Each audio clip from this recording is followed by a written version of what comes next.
మొట్టమొదటిసారిగా వచ్చిన అసలు శిశులైన పోలీసుల మన కనకమాలక్ష్మి.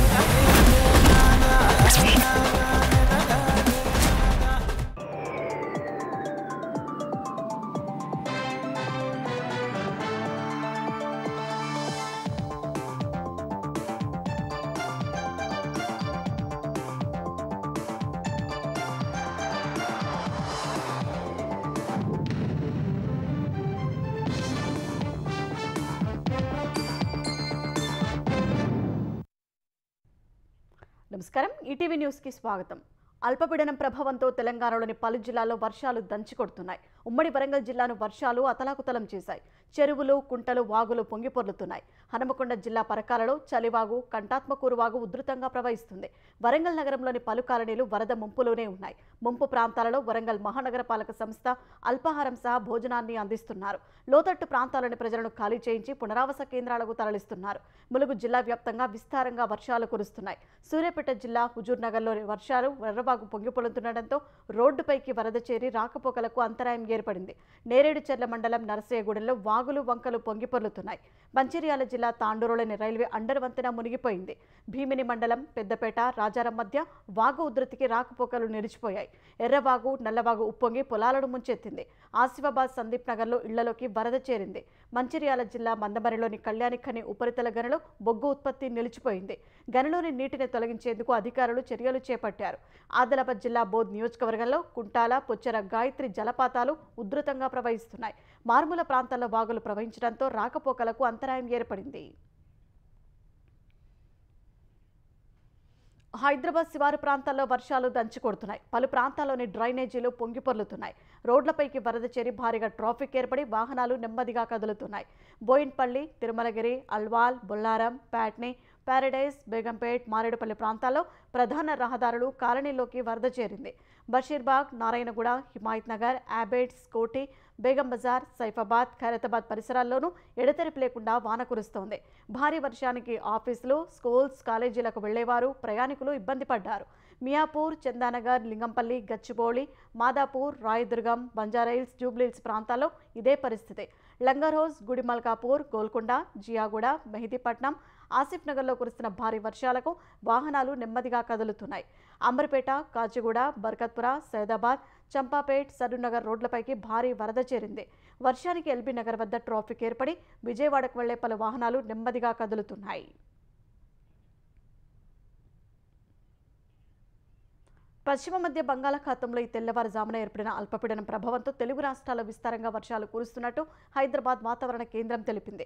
వచ్చే 24 గంటల్లో మరింత బలపడనున్న అల్పపీడనం ప్రభావంతో తెలంగాణ జిల్లాలో 4 రోజులు భారీ నుంచి అత్యంత భారీ వర్షాలు కురుస్తాయని అంచనా వేసింది. యాదాద్రి, హన్మకొండ, జనగాం, వరంగల్, మహబూబాబాద్ జిల్లాలో అతి భారీ వర్షాలు కురిసే అవకాశం ఉందన్న వాతావరణ శాఖ ఆయా జిల్లాలకు రెడ్ అలర్ట్ ఇచ్చింది. పెద్దపల్లి, కరీంనగర్, సిద్దిపేట, భూపాలపల్లి, ములుగు, భద్రాద్రి, మేడ్చల్, మల్కాజ్గిరి, రంగారెడ్డి, హైదరాబాద్ జిల్లాలకు ఆరెంజ్ హెచ్చరికలు జారీ చేసింది. ఆదిలాబాద్, ఆసిఫాబాద్, సిరిసిల్ల, జగిత్యాల, మంచిర్యాల జిల్లాలకు ఎల్లో హెచ్చరికలు జారీ చేసింది. అల్పపీడన ప్రభావంతో ఆంధ్రప్రదేశ్లోని పలు జిల్లాలను వర్షాలు ముంచెత్తాయి. విజయవాడలో రాత్రి నుంచి కురుస్తున్న వర్షానికి లోతట్టు ప్రాంతాలు జలదిగ్బంధంలో చిక్కుకున్నాయి. విద్యాధరపురం ఆర్టీసీ డిపోలో వరద నిల్వగా బస్సులు బయటకు తీసేందుకు డ్రైవర్లు ఇబ్బంది పడ్డారు. గత రాత్రి వరదలో సరిగా కనిపించగా కొత్తపేట కోమళ విలాస్ సెంటర్లో నిర్మాణం కోసం తీసిన గుంతలో టీడీపీ నేత మధు పడిపోయారు. ఇది గమనించిన స్థానికులు అతడిని రక్షించారు. ఇంటికి వెళ్లిన తర్వాత వాంతులు చేస్తున్న మధును ఆసుపత్రిలో చేర్చారు. అక్కడ చికిత్స చేస్తుండగానే మధు మృతి చెందారు. లయోలా కాలేజీ వద్ద మురుగు కాలువలో పడి ఓ వ్యక్తి మృతి చెందాడు. 1 టౌన్, పాత బస్తీ, కొత్తపేట, కేబిఎన్ కళాశాల, బెజ్జలమెడ తదితర ప్రాంతాలు జలమయమయ్యాయి. గుణదల పెద్ద వంతెన వద్ద వరద బుడమేరు నీరు చేరి ప్రవహిస్తోంది.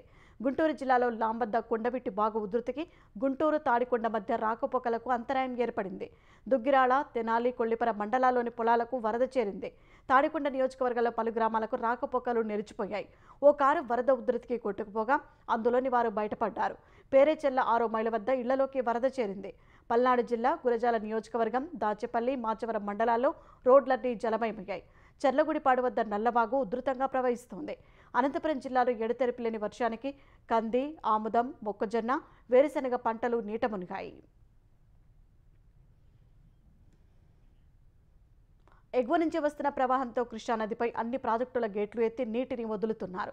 శ్రీశైలం ప్రాజెక్టు 6 గేట్లు ఎత్తి 1,62,942 క్యూసెక్కులు విడుదల చేస్తున్నారు. జూరాల సుంకేశ్వర నుంచి శ్రీశైలానికి 1,66,957 క్యూసెక్కుల వరద వస్తోంది. శ్రీశైలం ప్రాజెక్టు పూర్తి స్థాయి నీటి మట్టం 885 అడుగులు కాగా ప్రస్తుతం 883 అడుగులు ఉంది. నీటి నిల్వ సామర్థ్యం 215 టీఎంసీలు కాగా ప్రస్తుతం 204 టీఎంసీలుగా ఉంది. శ్రీశైలం కుడి ఎడమ జల విద్యుత్ కేంద్రాలు విద్యుదుత్పత్తి చేస్తున్నారు. నాగార్జున సాగర్ జలాశయానికి 2,28,600 క్యూసెక్కుల వరద వస్తుండగా 26 గేట్లు ఎత్తి 2,47,986 క్యూసెక్కుల నీటిని దిగువకు విడుదల చేస్తున్నారు. నాగార్జున సాగర్ నీటి నిల్వ సామర్థ్యం 312 టీఎంసీలు కాగా ప్రస్తుతం 309 టీఎంసీల నీరు ఉంది. పులిచింతల ప్రాజెక్టు 9 గేట్లు ఎత్తి 2.5 లక్షల క్యూసెక్లకు పైగా నీటిని దిగువకు వదులుతున్నారు. పులిచింతలకు 2 లక్షల క్యూసెక్లకు పైగా వరద వస్తోంది. ప్రకాశం బ్యారేజీకి 2,77,688 క్యూసెక్కుల ప్రవాహం వస్తుండగా 70 గేట్లను ఎత్తి 2,70,000 క్యూసెక్కులకు పైగా నీటిని దిగువకు వదులుతున్నారు.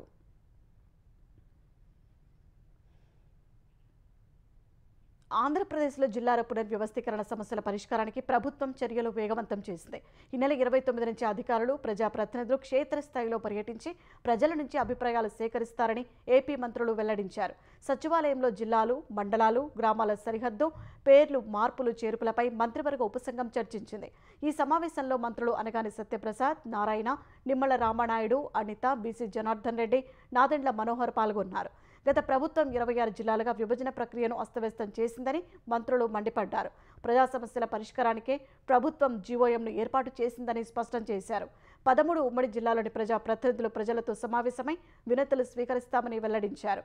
సెప్టెంబర్ 2 నాటికి ఫిర్యాదుల స్వీకరణ పూర్తి చేసి పరిపాలన సౌలభ్యం కోసం తయారు చేసే నివేదికను సీఎం చంద్రబాబుకు అందజేస్తామని మంత్రి అనగాని పేర్కొన్నారు.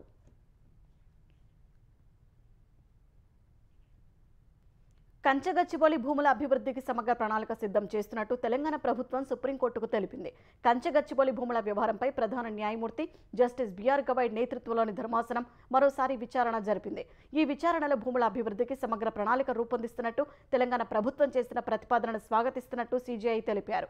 అభివృద్ధికి తాము వ్యతిరేకం కాదన్న సీజీఐ అదే సమయంలో పర్యావరణ పరిరక్షణను పరిగణలోకి తీసుకోవాలని చెప్పారు. తెలంగాణ ప్రభుత్వం సమగ్ర ప్రణాళికతో ముందుకొస్తే గతంలో చేసిన వ్యాఖ్యలను వెనక్కి తీసుకుంటామని సీజీఐ చెప్పారు. అంతేకాకుండా తెలంగాణ ప్రభుత్వాన్ని అభినందిస్తామని జస్టిస్ గవాయ్ తెలిపారు. అటు సమగ్ర ప్రణాళిక రూపొందించడానికి 6 వారాలు గడువు కావాలని తెలంగాణ ప్రభుత్వం కోరగా జస్టిస్ గవాయ్ అంగీకరించారు. తదుపరి విచారణ వాయిదా వేశారు. తెలంగాణలో స్థాపించే కంపెనీలకు అనుమతులపై కేంద్రం వివక్ష చూపుతోందని తెలంగాణ ఐటీ పరిశ్రమల శాఖ మంత్రి శ్రీధర్ బాబు ఆరోపించారు.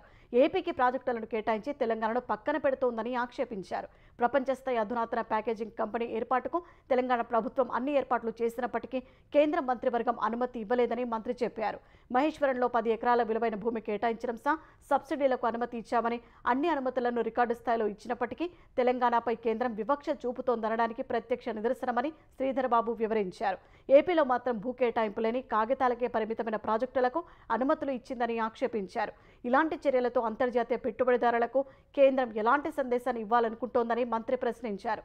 ఇలాంటి రాజకీయ నిర్ణయాలు తెలంగాణ అభివృద్ధికి ఆటంకం కలిగిస్తాయని ఆవేదన వ్యక్తం చేశారు. 6 గ్యారెంటీలో దాదాపు అన్ని అమలు చేశామని చెబుతున్న ఉప ముఖ్యమంత్రి భట్టి విక్రమార్క తెలంగాణలో ఏ ఊరికైనా వెళ్లి ఆ మాట చెప్పగలరా అని బీఆర్ఎస్ కార్యనిర్వాహక అధ్యక్షుడు కేటీఆర్ ప్రశ్నించారు. అలా చెబితే ఆయా గ్రామస్తులు తరిమి కొట్టకపోతే తాను రాజకీయాల నుంచి తప్పుకుంటారని సవాల్ చేశారు. 6 గ్యారెంటీల అమలుకు సంబంధించి డిప్యూటీ సీఎం చేసిన వ్యాఖ్యలపై సామాజిక మాధ్యమం ఎక్స్లో కేటీఆర్ పలు పోస్టులు పెట్టారు. గొప్ప వాగ్దానాల మొదలు వైఫల్యాల వరకు గ్యారెంటీల పేరిట కాంగ్రెస్ చేసిన విన్యాసాలను మరిచిపోవడం కష్టమని పేర్కొన్నారు. 100 రోజుల్లోనే హామీలన్నీ అమలు చేస్తాం, కాంగ్రెస్ గ్యారెంటీ కార్డులను భద్రంగా దాచుకోవాలంటూ ఎన్నికల సమయంలో ప్రజలను కోరిన భట్టి వ్యాఖ్యలను గుర్తుకు తెచ్చుకోవాలని కేటీఆర్ ప్రజలను కోరారు. ఇప్పటికే అబద్ధాలు చెప్పినందుకు కాంగ్రెస్ నేతలను ప్రజలు నిలదీస్తున్నారని తెలిపారు. పులివెందుల ఒంటిమిట్ట జడ్పీటీసీ ఉప ఎన్నికలో అరాచకం రాజ్యమేలిందని వైసీపీ అధినేత జగన్ ఆరోపించారు. ఈ 2 ఎన్నికలను రద్దు చేసి కేంద్ర బలగాల సమక్షంలో మళ్లీ నిర్వహించాలని డిమాండ్ చేశారు. సీఎం చంద్రబాబు పైన జగన్ వ్యక్తిగత విమర్శలు చేశారు. అమరావతిలో బసవతారకం క్యాన్సర్ ఆసుపత్రి తొలి విడత పనులు 2028 నాటికి పూర్తి చేస్తామని ట్రస్ట్ చైర్మన్ నందమూరి బాలకృష్ణ తెలిపారు. తుళ్లూరు సమీపంలో క్యాన్సర్ ఆసుపత్రి పనులు ప్రారంభించిన ఆయన తొలి విడత పనులకు 750 కోట్ల రూపాయలు ఖర్చు చేస్తున్నట్లు చెప్పారు. తన తల్లి చివరి కోరిక మేరకు హైదరాబాద్లో మొదటి ఆసుపత్రి నిర్మించామన్నారు. ఏపీలో కూడా క్యాన్సర్ రోగులకు అత్యున్నత వైద్యం అందించేందుకు అమరావతిలో ఈ ఆసుపత్రిని నిర్మిస్తున్నట్టు బాలకృష్ణ తెలిపారు. 2019లో శంకుస్థాపన జరిగినా ఆనాటి ప్రభుత్వ సహకారం లోపించడంతో నిర్మాణం జరగలేదన్నారు. ఆంధ్రప్రదేశ్ హైకోర్టులో మరో 4 న్యాయమూర్తులు బాధ్యతలు చేపట్టారు. ఇటీవలే న్యాయమూర్తులుగా పదోన్నతులు పొందిన justice Harinath Nunepalli, justice Kiranmayi Mandava, justice Sumathi Jagadam, justice Nyapathi విజయలతో ప్రధాన న్యాయమూర్తి జస్టిస్ ధీరజ్ సింగ్ ఠాకూర్ ప్రమాణం చేయించారు. ఈ కార్యక్రమంలో పలువురు న్యాయమూర్తులు, advocate general Dammalapati Srinivas, AP bar council అధ్యక్షులు ద్వారకానాథ్ రెడ్డి, హైకోర్టు న్యాయవాదుల సంఘం అధ్యక్షులు కె చిదంబరం, అదనపు సొలిసిటర్ జనరల్ ధనుంజయ, అదనపు అడ్వకేట్ జనరల్ పి సాంబ శివప్రతాప్, సీనియర్ న్యాయవాదులు, బార్ అసోసియేషన్, బార్ కౌన్సిల్ సభ్యులు తదితరులు పాల్గొన్నారు. అమెరికా అధ్యక్షుడు డొనాల్డ్ ట్రంప్ భారత్పై ప్రతీకార సుంకాల మోత మోగించిన వేళ ప్రధాని నరేంద్ర మోదీ అమెరికా పర్యటనకు వెళ్లనున్నారు. ఐక్యరాజ్య సమితి జనరల్ అసెంబ్లీ సమావేశానికి హాజరయ్యే నేతల తాత్కాలిక జాబితాలో ప్రధాని మోదీ పేరు ఉంది.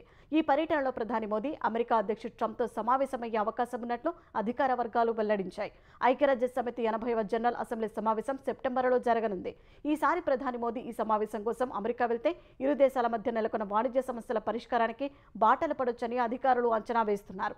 ఈ పర్యటనలో ఉక్రెయిన్ అధ్యక్షుడు జెలెన్స్కీ సహా పలువురు దేశాధినేతలతో మోదీ ద్వైపాక్షిక చర్చలు జరిపే అవకాశం ఉంది.